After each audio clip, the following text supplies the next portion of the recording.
there's something about you which is stronger than the mind. The mind can be your friend and the mind can be your enemy. You worked so hard for it. Now you have it. Enjoy it. But you can't enjoy it if all the time you think about last week or if you think all the time about what happens in the future. Enjoying what you have is you arrive exactly where you are right now with what you have. That's it. There is no wishing for something more of the future, and there's not wishing for something that wouldn't have happened of the past. No, you're in the present. That's it. And the more you realize this about yourself, the more you integrate this just into your normal being, then it starts to shift. Just bring more presence into present. If I observe myself, the most of the time I'm present and I'm realizing when I'm not. When I'm absent, I realize it. When I'm present, it's my normal state. For other people, maybe it's the other way around. The truth is, you're always present. You just don't know about it. There's some layer on top of the presence which somehow makes you think you're not in the present, but we're always in the present. Just the realization that you are is not there because it is overlaid by thoughts. If you take the thoughts away, you will realize, oh, there it is. One approach that we have at the moment in this world is, in order for us to feel full, we need to attain something. We need to do something. You need to have your diploma. You need to have your job. You need to have money. You need to have the first car. You need to have... So this approach is about it's about doing. But the realization that I was just telling you right now that you have yourself is, no, it's not about doing. It's there already. It's just covered all the time. This time is not about adding something there. It's about this here must go. And that one must go. There it is. Nothing needs to be done. It is something we have to undo. This is the Eastern approach. It's the balance. You don't have to throw away everything that you have learned. It's just that there are more perspectives that when you have access to both of these perspectives, just find out for yourself. Sometimes this makes more sense, sometimes this makes more sense. Well, important part is, as long as you have it, you can choose when to use it. But if you don't even have it, you can't use it. So what does it mean? Whatever there is to learn in this world, it's never wrong to learn it. You never know if you will need it one day. And then it's better to have than to need. It is one way out of many that are existing. I did talk only about this my whole life because I walk this way. It doesn't mean it's the only way. It's just because I walked it for so long, it is my understanding of how these practices interfere or are connected with building up a life that you think is worth living. That's it. What is the Shaolin practices doing for me? Help me build up a life, a quality life. That's it. But ultimately, it's the mind. You make your body strong. You have movements that on the one side also sometimes are quite aesthetic. And it's so nice and whole for me. There's everything involved. There is diet involved. There is structure involved, like when would it be good to wake up? When is it good to go to sleep? And all of these things. So it's a whole nice, let's say, culture, tradition. This is what I find so nice about it. That the search is over. You don't need to search for like, here I take this yoga practice, and then from here I take the breathing exercises from here, and from here I take like the dancing moves, and then you have like a mix-up menu. But mix-up menu maybe gives you the feeling of you have some freedom. Yeah. But structure gives you direction. You eat at 8 o'clock, then you have training from 9 until 11. When you finish the training, you're hungry already. But you need to wait until 1 o'clock. Cannot eat in between. Yeah, but why can I not just go to the kitchen and eat when I'm hungry? Because this is your mind telling you. But there's something about you which is stronger than the mind. The mind can be your friend and the mind can be your enemy. And if I'm telling you there are 3 times per day eating, that's it. In the first weeks, still you're thinking about eating, you're hungry, all of this. But at some point, you will have accepted it, that, okay, 8 o'clock, 1 o'clock, 6 o'clock. You're okay. And what does it mean? Now the real freedom has come. Now you're free. Because even if you're hungry and you say next food is at 6 o'clock, no problem, I can wait, it's good. And you're free. Not free is, it's 2 o'clock, I'm already hungry, 4 more hours, I need to eat something. I cannot wait until 6 o'clock anymore. This is not free. This idea of what does freedom mean to you, does it mean you can go to the kitchen anytime you want? No. That means you're slave to the mind. Free is no matter what the mind tell you, you can wait, I can wait.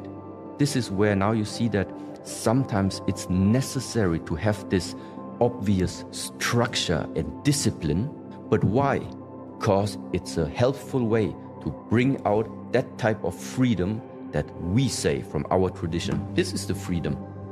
It's also not the freedom in terms of you walk through Cluj, many beautiful women, but at home you have your own women sitting already.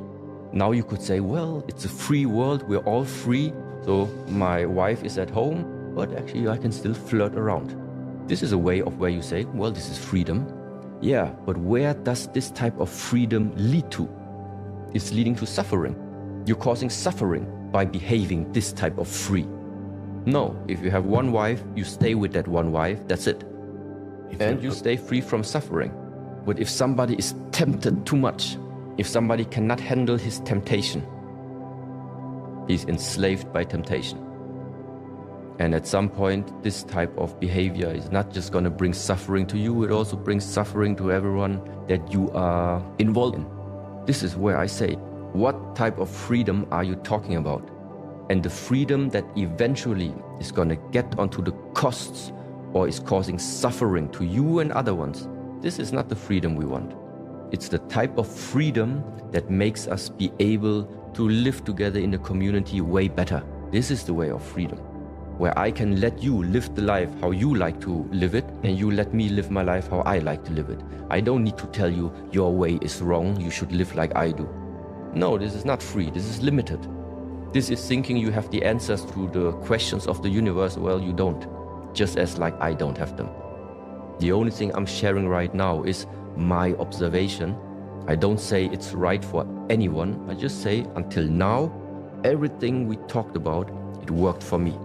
If something is useful from what we have talked about and somebody tries it out and then realize, cool, also works for me, I'm really happy about it.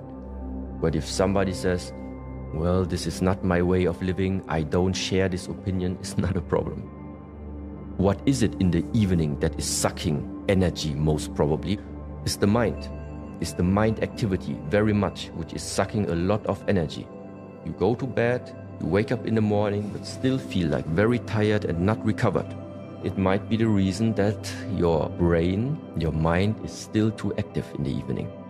Stop thinking too much of the past, stop dreaming too much about the future, practice yourself, remain in the present, and this also then translates into your quality of sleep. Because when you sleep, you sleep.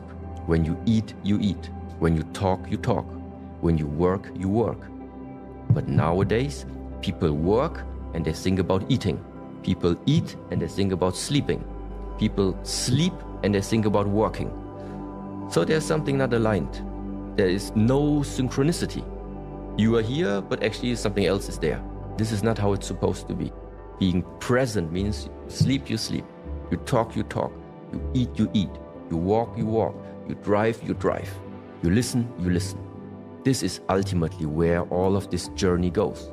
And then the amount of sleep is not so important, but the recovery rate is very, very different. I'm happy if I have 7 hours. When I have 7 hours, I'm happier, 6 hours is quite limit. So 6 is really limit. I can maintain even 5 or 6 hours, but after a few days, I feel it's not good to continue like this.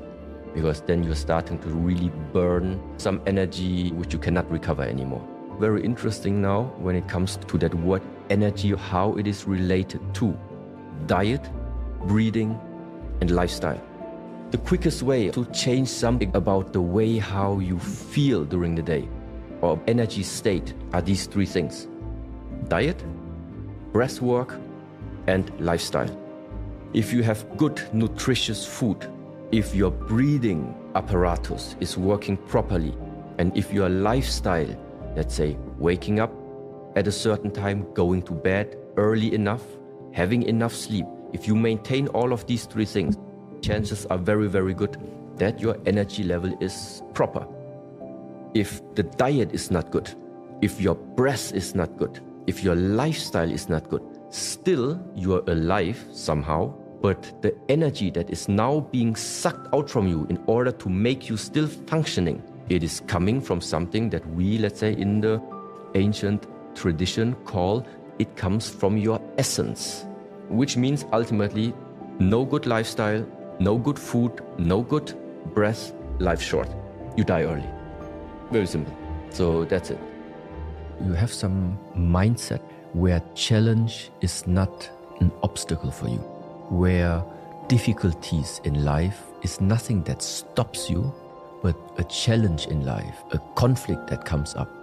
Everything that makes you feel uncomfortable at the first glance, it's nothing that is depressing you. It is something where you actually realize that is the next area of my growth.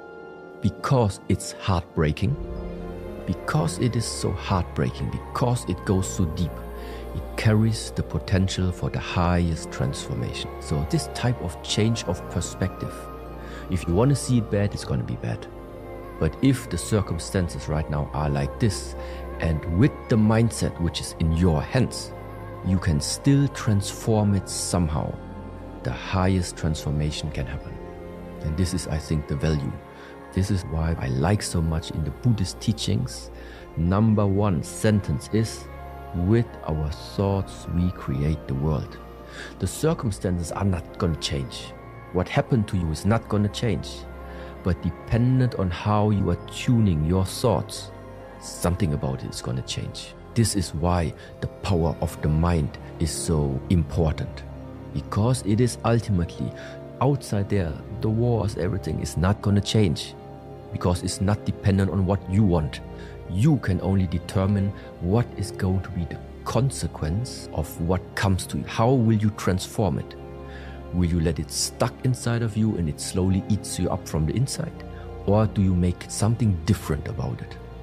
And this is based on the thoughts, on the mental redirectioning of yourself. Yeah. How do we keep going when we lose hope? Either you have very strong personalities next to you that realize you're about to lose hope, and that's why they keep pushing you, which means that's why it's good to sometimes have a brotherhood or a sisterhood or somebody you are very close to, people they can sense, they know when your motivation is down and you cannot get up by yourself, that's why you have them. Then they come and help you. It's good to have sometimes a bond like this.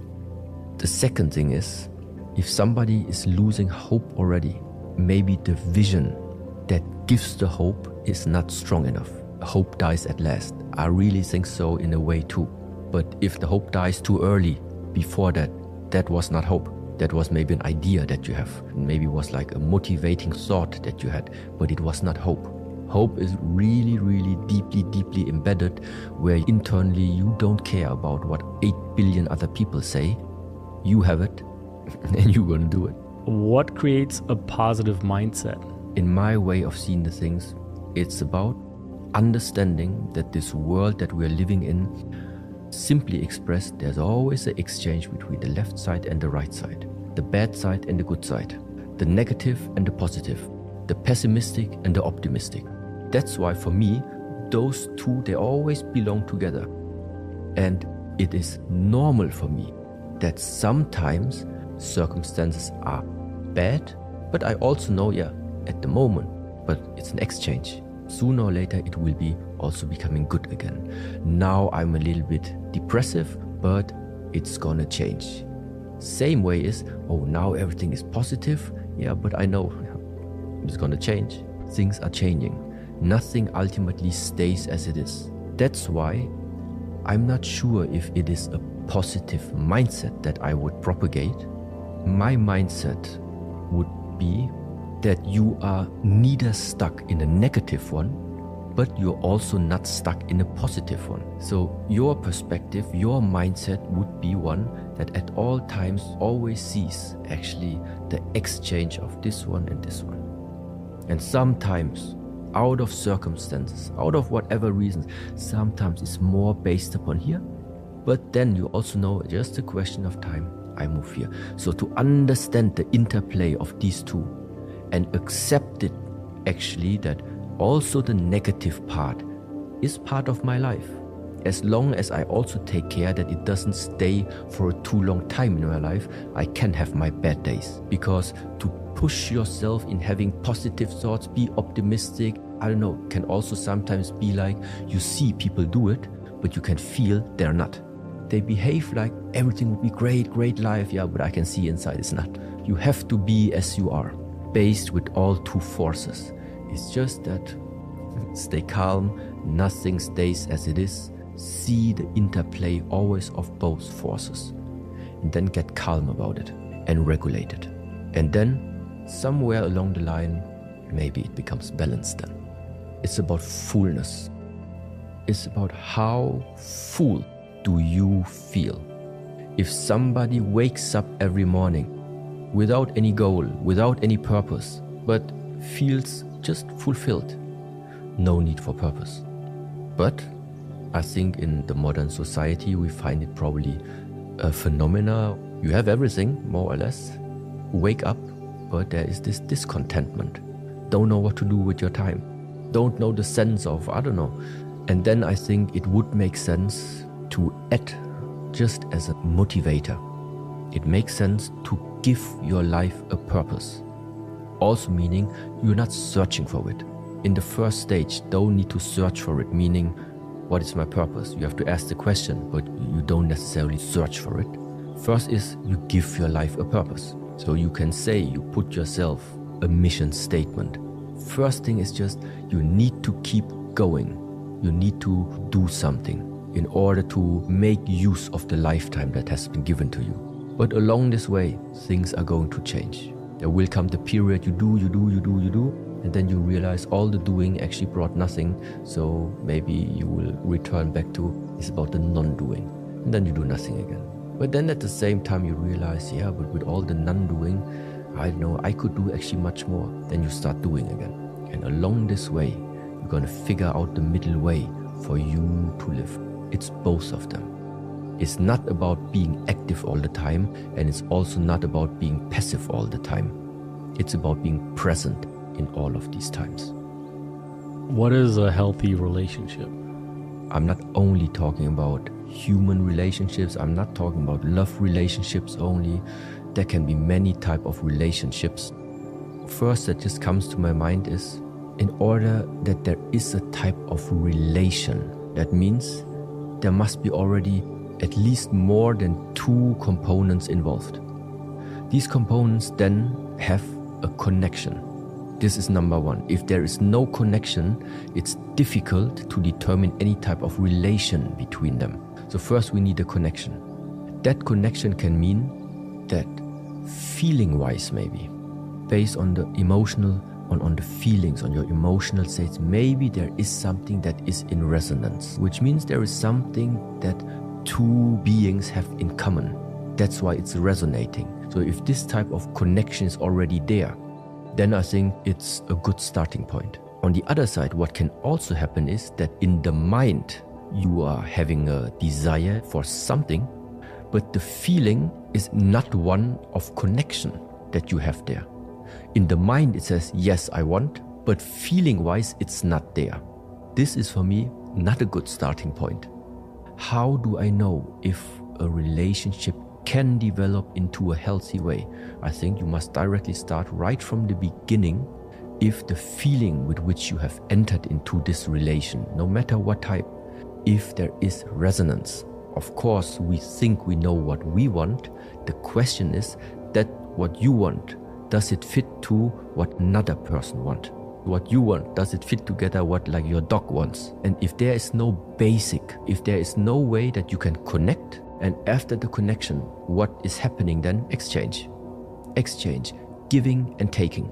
Meaning also, if within one type of connection, if one type of relationship, the flow is always one directional, it's not going to work. So after connecting, after resonance, then the question is, how do you see the flow of exchange within this bond? And if it is a healthy flow, where nothing is stagnating, there is a giving and a taking. From times this can change, but it's there. So there is flow. Then I think a relationship can develop in very nice directions. In my view about the world, I believe in cause and effect. Simply meaning, you plant an orange seed, you get an orange tree. You plant an apple seed, you get an apple tree. How did I become the way how I am today? I am the effect. Who is the cause? My parents. So why can I be here? Why are we able to talk? Because of my parents. And everything that you can trace back, thanks to my parents, that's why there is gratitude. Why can I do in the martial art field the things that I can do? Because I had teachers that taught me the things. Gratitude to all of the people, all of the masters and teachers that taught me these skills, taught me these methods. The friends, the ones why you are still a person today who believes in hope, who believes in keep going, who believes in friendship, who are the key persons that you nowadays still have it. Well, gratitude to all these companions that you have met in your lifetime. So everybody will find plenty of people or beings, also animals, no problem, where you feel like that without them, you would have never become the person you are today. And the ultimate gratitude is, I think, once again, to this one who allowed everything to happen. And this is why I don't know if you call it the universe, if you would want to call it the nature, different nations, different cultures, different names. But there is probably something that we cannot just give a name, but without it, we would all not be here. And so there also goes a huge amount of gratitude towards life itself.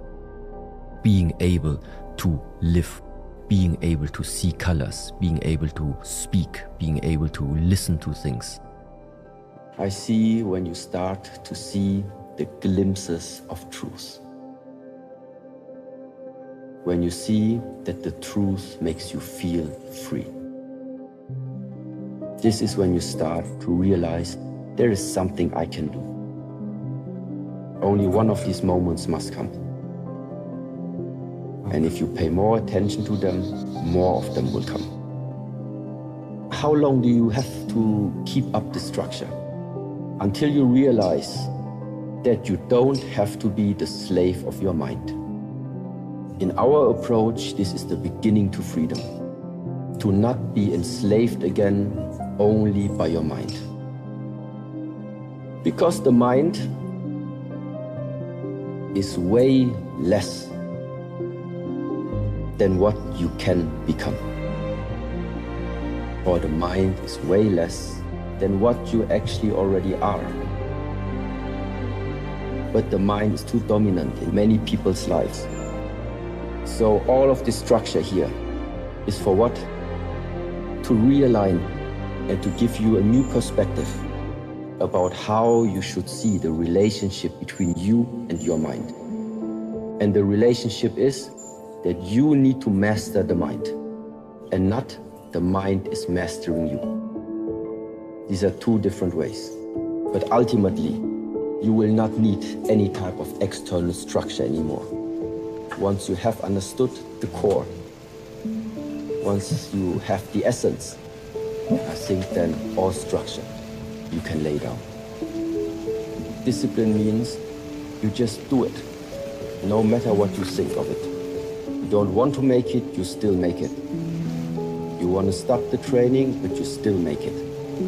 There is no excuse because you just simply have, in a way, the order. It is important, but there are many more things that you're able to work on. You can learn to become more patient. You can learn to live a life with less judgment. You can start observing more instead of judging. Start to live a more honest life, less lying, less lying to other people, less lying to yourself. It's not just discipline. There are questions, so what is the most important? Everything is important. Everybody in this world will have the chance and will have access to practice in self-mastery. There are many of these things which in the beginning make it maybe easy for you to get a feeling of security, get a feeling of safety, and because you are safe, you are able to open more up. But I think a good life is when you live this life to the fullest, regardless of where you are, regardless of in which life circumstances you find yourself in. There are so many things we cannot influence. Everybody needs to find something, to find stability in whatever life you're living there. And even if it's in the war zone, they still need to find something stable there. Maybe they will never be able to leave their country, but even for them, there is the chance to find something stable about them and to make something good from this lifetime. And may it even be that in this complete war zone, they still have their close bond between their families, between their brothers, something like this, something where they feel this gave me strength, this gave me power. Even something like this can lead to a good life. To the question, where do I start? Find something in your own life at the moment or in the last week that made you feel not okay. And then start investigating it. What was not okay? Which area is it? What was not okay there? And then you figure out what are the 2 points supposed to be that you want to balance there. And how do you know that something is not in balance or that something is not in harmony? You simply know because you don't feel well. Or there's something telling you this is not correct, or it should not be like this, or you don't feel well. This is when you feel there's some disharmony. And sometimes, or oftentimes, is the balance between the expectations that you have towards persons, towards situations, towards things, and then the reality that you're meeting. If those 2 things are not somehow harmonized, if you don't find a way to make those 2 areas merge into one, you will constantly be in the struggle of this is how it should be and this is how it is.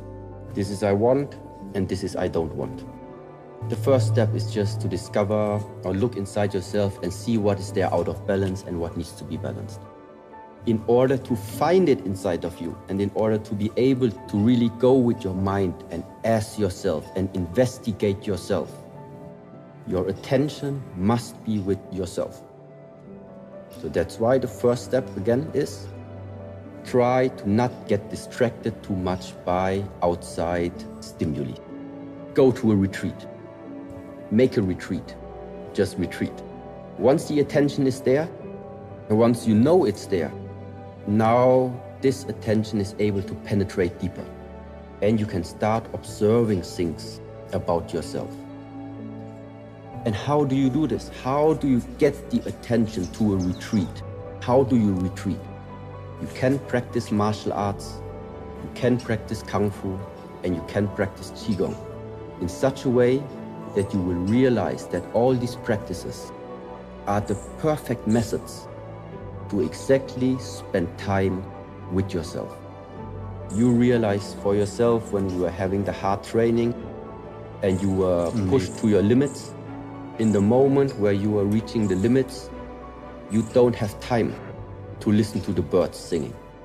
You don't have time to think about any problems. You don't dream about any movie and you don't dream about any holiday. The only thing you care about is what and how can you make something with yourself? Concentrate more, tense more up, stay more focused. It is something you are figuring out for yourself, how to maintain this concentration. But the reason why you made it is because you made some Kung Fu, because you made some training. So you use the training method, you use the Kung Fu, you use the Qigong in order to get back to yourself. And this is why the Kung Fu and the Qigong are two very, very helpful methods in order to get access again to yourself. Invest your lifetime in elevating the openness of the heart for you. This is the elevation.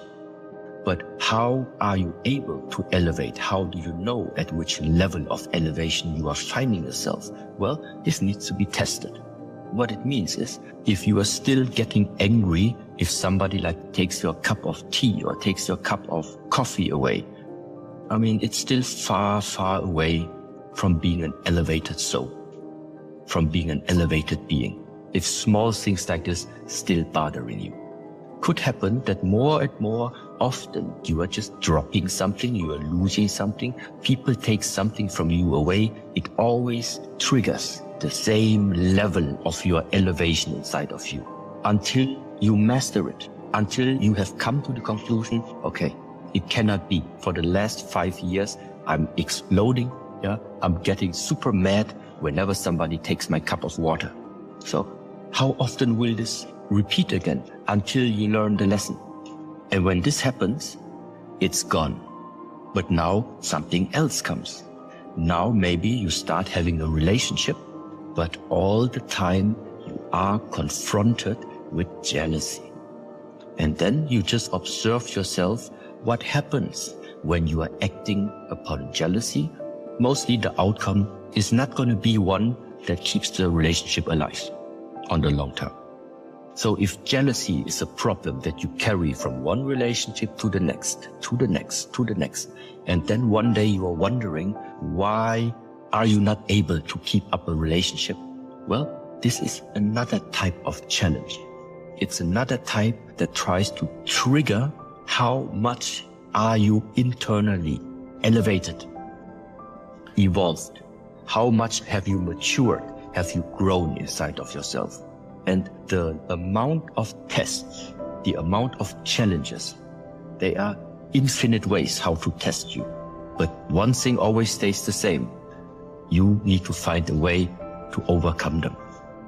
The only thing I realize is that I can be in two different states of the mind. I can be continuously being mind-based, and whatever comes on my mind, this is what I am acting upon. Whatever comes to my mind, I'm going to act on it.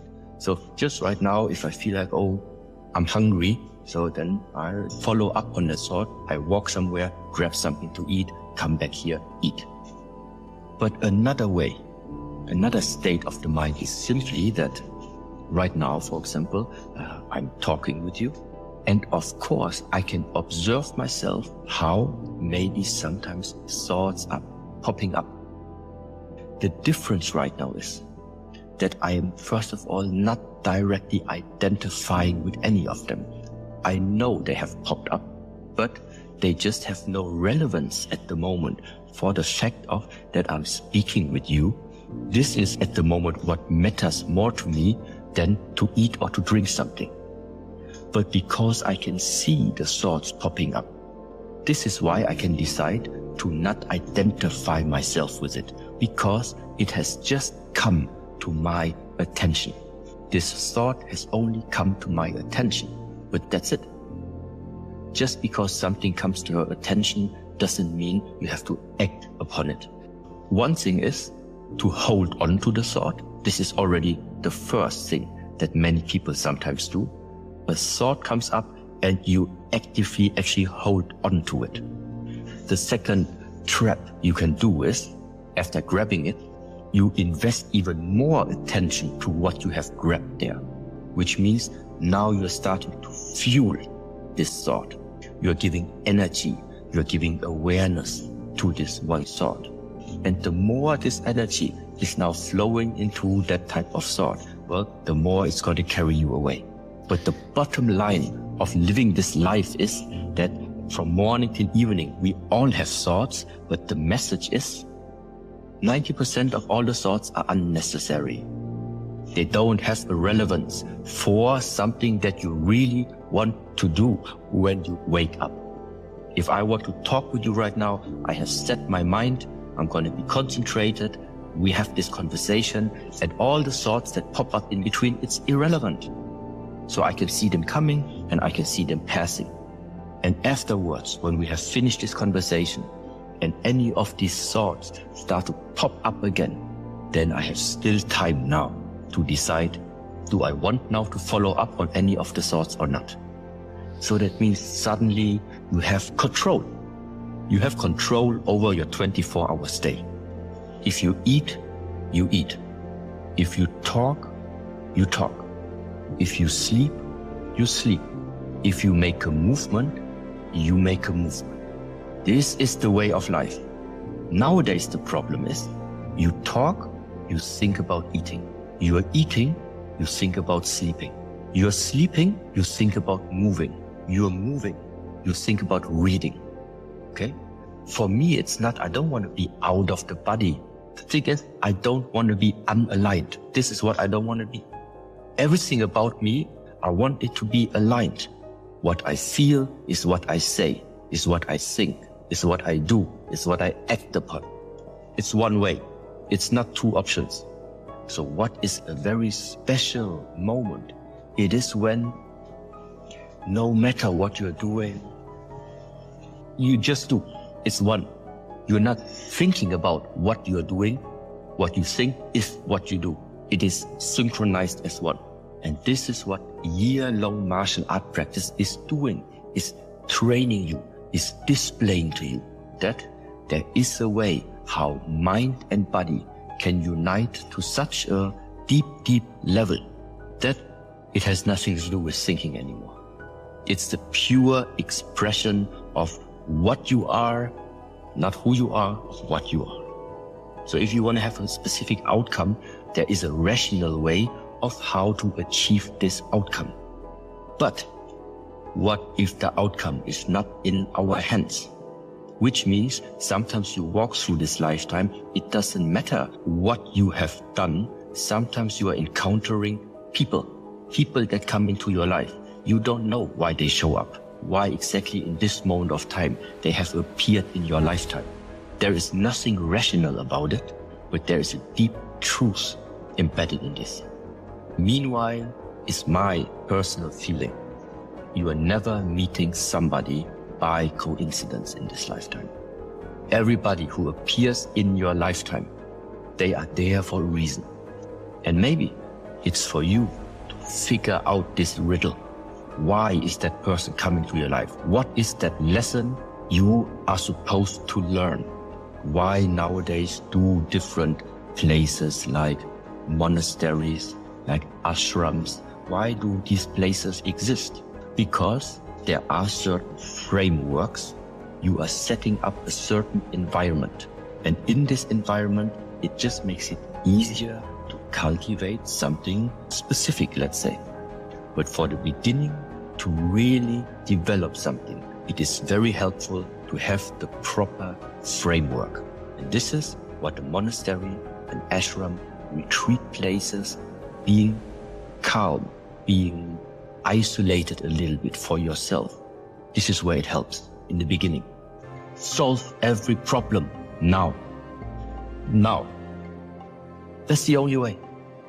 What I don't solve now, 10 minutes later, I still have it. I'm not talking about the financial department, not this type of problems. I talk about the internal conflicts that you carry around. The internal human-made by yourself problems. Yes, because it is a part of you. So if you want to live in paradise, that means you have to become already right now the paradise. If you can't find the paradise inside of yourself, you're not going to find it tomorrow.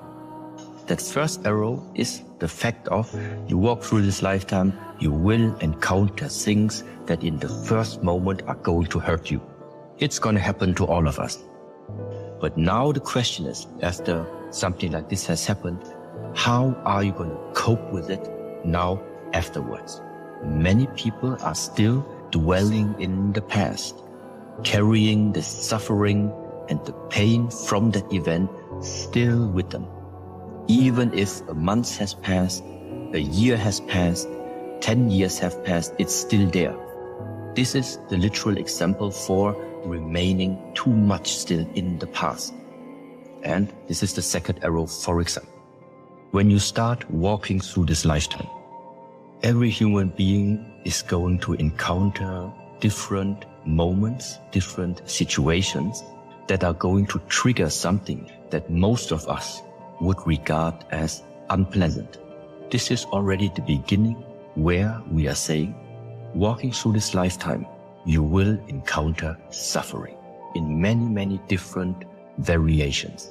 Even going to the doctor, going to the dentist, having a surgery, hitting your knee against something.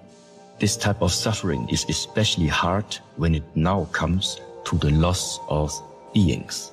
So meaning if you had a very close relationship to an animal, if you had a very close relationship to your parents or to a beloved one, and then this person passes away, there is also the suffering of this loss. So the bottom line for all human beings is, when we are getting born and start walking through this lifetime, we are going to encounter suffering. You could say, yes, this is the normal way of life, so there's no way around it. We need to find the state of being free of suffering in the here and now, in the moment, regardless of what you are doing. To experience the states of being free of suffering, one way to cultivate this are the so-called meditative practices. Literally put you simply in the here and now. Being in the past too much, thinking about what happened to you last year, how people insulted you last year, what you lost last year. So that means right now, the two of us talking, but my mind being in the past, is one way how I can at the moment suffer. But the fact is, it happened last year, but right now you're still suffering. Why? Because your mind is in the past. Now we don't know what the future is going to bring. I don't know how this year is going to evolve, in which countries the next war is going to break out. Oh, what's going to happen next week? What will I do when they come into my country? So at the same time, you can recall the sufferings also by spending too much time jumping into the future. So being in the past, being in the future, both of them are already sources where you're going to find suffering. As long as there is separation existing, separation from the present to the past, from the present to the future, from you to your surroundings, from good and bad, from having and losing, from living and dying. So the more your mind is based on either this or that, the more you see this separation, the higher the chances are, if you cannot find a way how to unite them, then it is automatically related to suffering. And so there's only one way how to reduce it, at least personally for everyone. Everything that you can observe in your lifetime, that you can observe from the moment you wake up in the morning, everything we are regarding as separated, figure out a way how to find the proper perspective and unite them. See that everything belongs together, regardless of if you like or dislike, because this is also separation, liking or disliking. Number one, you figure out your own personal way how to ensure that you are starting to love this life, to appreciate the time that has been given to you, to enjoy actually what you yourself are doing. That is the number one of greatness. And then after you have discovered that this is the way, that you liberate yourself to fully enjoy what chances have been given to you in living this existence. This is number one. Then the second one is spread the message that other people discover the same. I think there's nothing bigger, more sustainable, more purposeful, more peaceful, more heart-fulfilling than these two things. You are feeling good living this life, and you make other people feel also good to live their life. And so at the end, everybody feels good living their life, problem solved. That's the greatness. You become very, very sensitive. What type of physical changes are going on inside of you? What type of emotional changes are you dealing with on a daily basis? How is your mindset? How is the way of your thinking? What type of thoughts rising up in the morning, carrying out throughout the day? With what type of thoughts are you going to bed? What type of things are you dreaming? If you are numb, if you are sleeping, you are simply unaware of all of these things that are happening within a 24-hour, within a 7-day week, and within the 30 days month, and then within the whole year, and then within 100 years, one lifetime. Only if we know where a problem is located, only then we can adjust it. Theory is theory. Knowledge is knowledge. The theory doesn't change your life. The knowledge doesn't change your life. At the end of the day, it is action, action, action. That's it. Because if this life would be about knowledge, just stay at home, Google knows more. There is no human being who has that type of knowledge like Google has. But that's not it. You are receiving information. You are understanding the information. But the very important part, what you carry inside of you, knowledge, understanding. How does this translate into the 24-hour day so that everything that you know in theory starts to manifest also in real life? The universe only cares about the truth. The question is, but what do you refer as being the truth?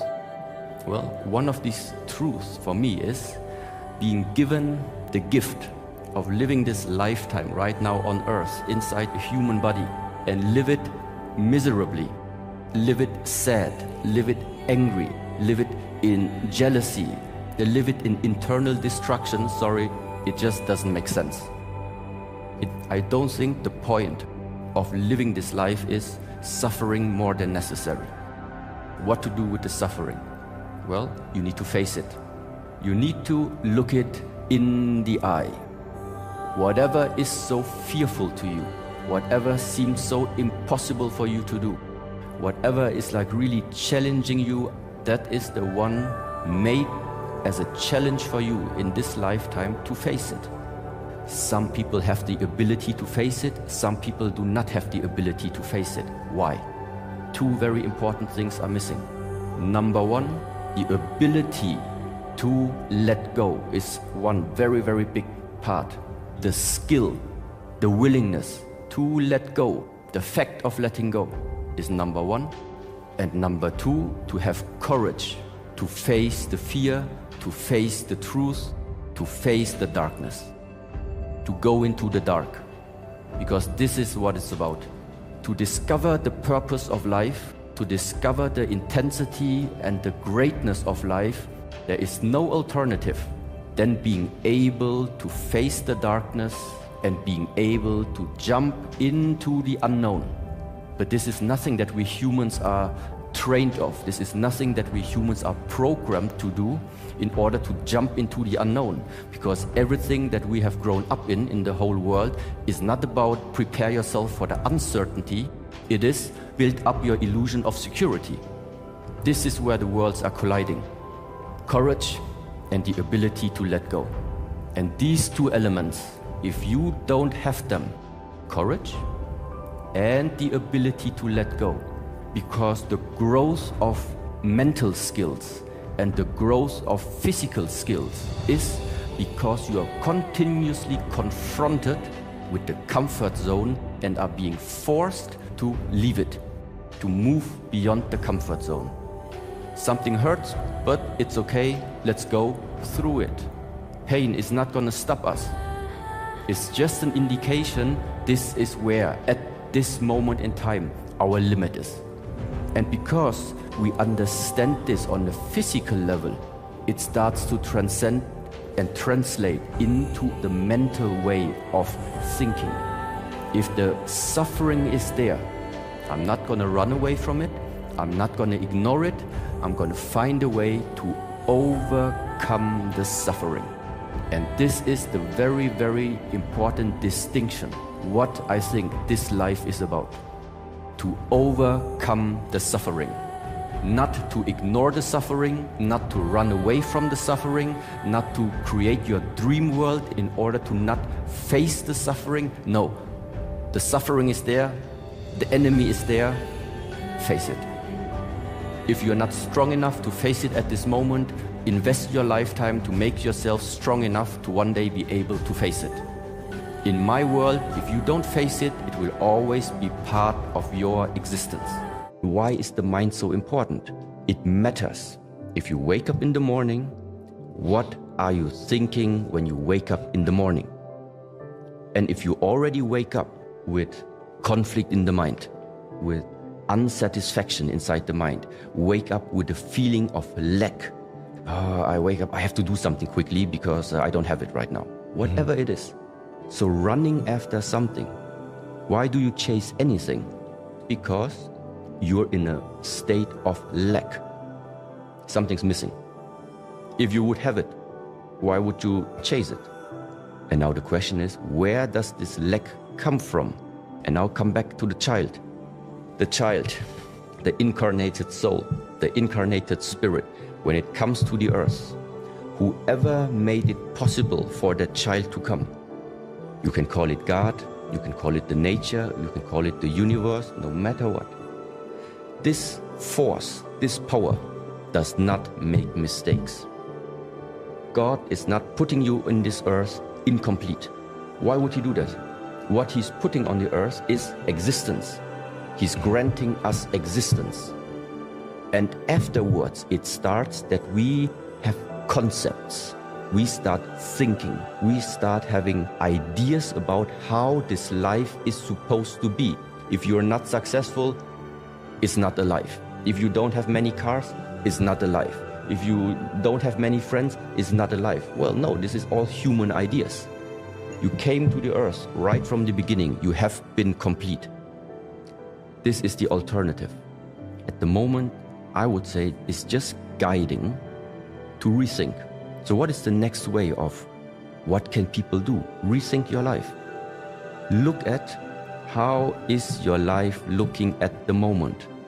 How did you spend the last 5 years, 10 years? Do you maybe see some patterns in your life? I tell you one pattern. Everybody has. I had it too. We all have it because it's normal.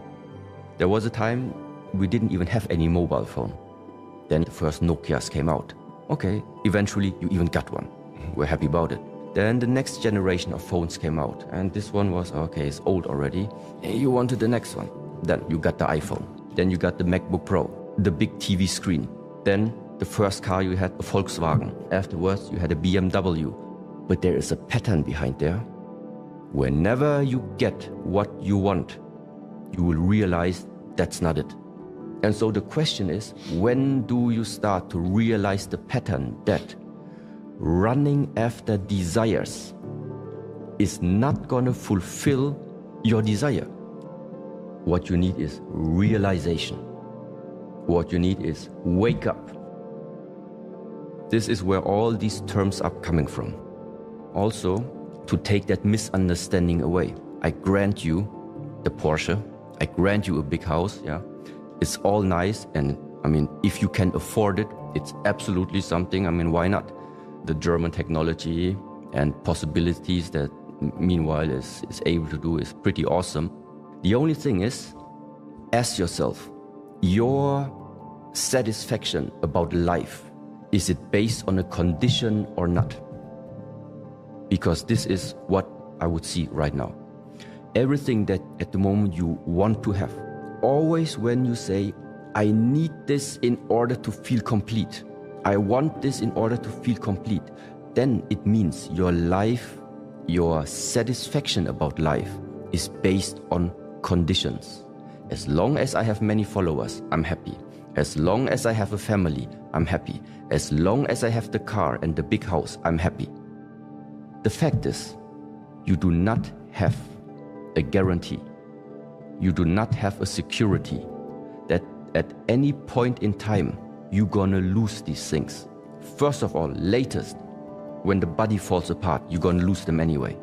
But even before that, just look out in the world when we had, for example, the restrictions because of the COVID. What can you do as an individual if the government decides, finished? No more podcasts, no more going out, no more meeting friends, stay at home. And you had a lifestyle, every day you go out meeting friends, every day you drive around, every day you are outside. But now, because of whatever, you are forced to stay in that restriction. What is going to happen to your life satisfaction? The more it was based on the condition of life needs to look like this, the more we will suffer. Many developed depression and many started waking up, realizing I cannot base my life on circumstances where I don't have influence on. And this is exactly what this life is about. Don't base your life satisfaction on circumstances where you have no influence on. If you have, well, then change them in a way that serve you. But there are many things we don't have. To already right now realizing I cannot, as a small citizen, I have no influence on whatever the politicians are going to throw out there. No way. Then you are realizing your life is in your hands. Your responsibility is make sure that inside you're always full, or that you're feeling full. No matter what happens on the outside, nobody can take something away from you. Because the gift that has been given to you is the existence, is this lifetime in the first place. We already have been given the greatest gift of everything, existence. Now, don't let anybody interfere trying to take that away from you. So that means don't outsource the power of having your life in your own hands. Don't outsource this to external circumstances. Don't outsource it to the amount of messages you receive per day. Don't outsource it to the number of followers. Don't outsource it to how big the apartment is, how many cars you have. If you can afford it, do it. Just don't make that emotional and mental attachment. This is the part. It's not about how many cars you have. You can have a whole garage full with all the luxury cars. That's not a problem. The problem is how much are you identified with your possessions. The identification is the problem. To have a garage full and just use them and enjoy them, and when you drive and the weather is nice, then it's really nice. But then you put it back into the garage, you go eat your meal, and while you're eating, the car is gone.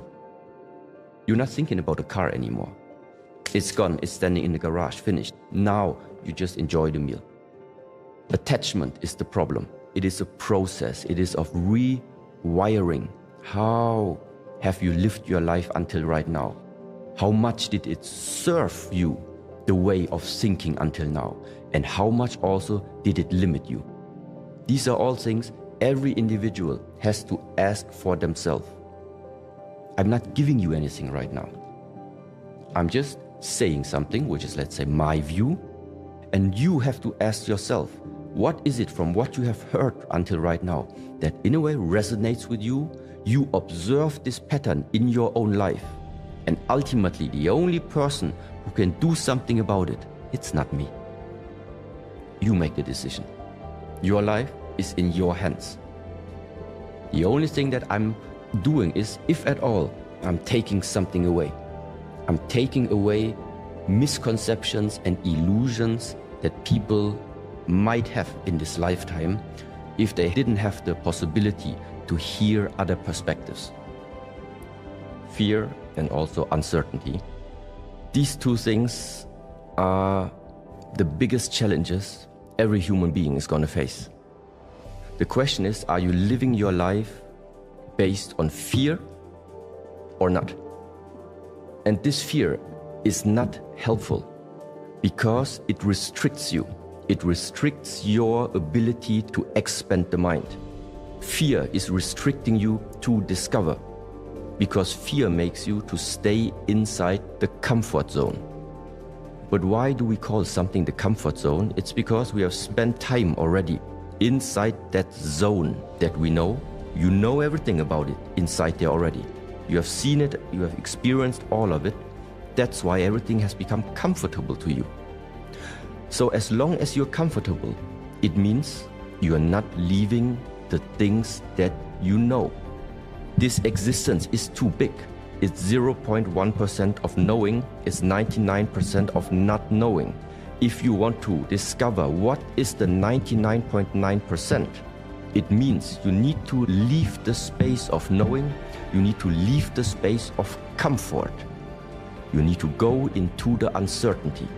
And this is that fearful part. The more fearful you are, the more you're going to stay where you are. The less fearful you are, the more you're going to expand, the more you're going to discover. Now the question is, how can I now learn to face your fear? To face it. And there again, I think the Shaolin practices is one of these ways.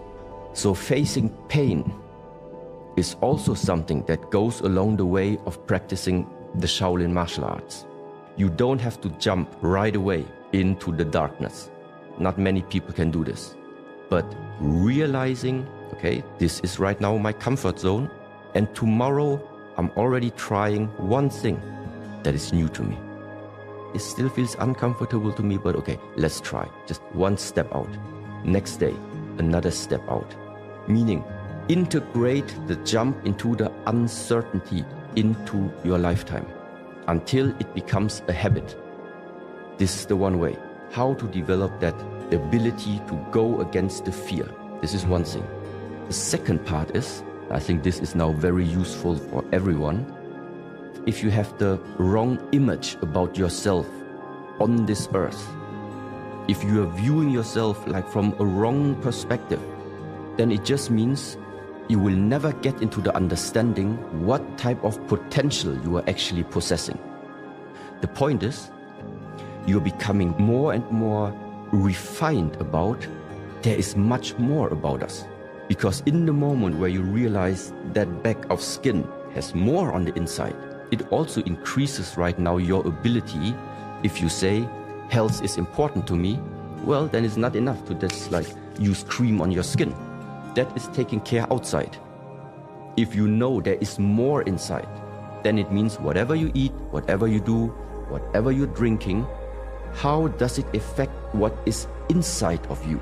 So all these practices, what does it do? It makes you become more refined about yourself.